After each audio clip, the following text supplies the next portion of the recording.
Here with head coach Melissa Graves following BU's 79-67 loss to Lehigh. Coach, if you could start off with an opening statement on today's loss. You know what, I went into the locker room after the game and I just told them, can't be mad at them, at the effort that they put in we had 7 healthy bodies when Soph went down with her ankle. So just really proud of the effort that we put in to come out in the second half, to cut it to 4 at one point and give us a chance to win it with half our roster. So. You brought up being shorthanded. How do you evaluate the film in a loss like this when you do acknowledge that you may not have some key pieces that you normally would? You know what, there's certain things that we wanted to key in on coming into the game. One was limiting their transition, which they really got out in the second half especially. We didn't do as good of a job with them.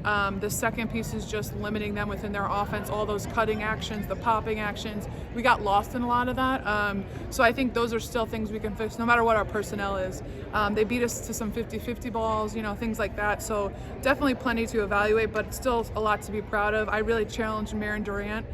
We watched film this week about her scoring the basketball, not just being a rebounder and a shot blocker, and her kicking out. She was very aggressive, getting position on the block and scoring the ball. So she had a great game. Sid came alive in the second half. Emily ended up with 10 points too, and she attacked the basket. So we challenged them to attack the rim, and we ended up with 42 points in the paint. So that's something I think to be really proud of.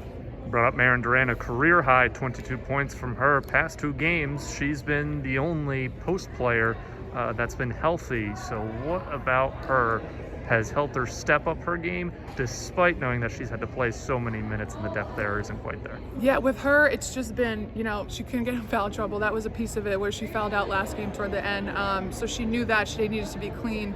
The other piece was just getting up extra shots. These past 2 weeks she did that, and then she got up a lot of extra film with me one-on-one. So I think all those things helped her confidence a lot, knowing that she's a really hard kid to guard. Between her and Caitlin, I think teams are going to have a tough time guarding those 2 inside, and I thought Maren had a great day today.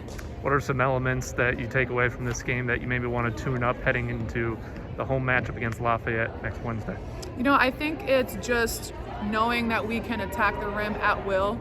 And not settling. I know Lehigh shoots about 33s a game. I told them before the game we're not going to get into that match of a shooting match with them, that we still wanted to attack. So I think we just need to do that off the jump.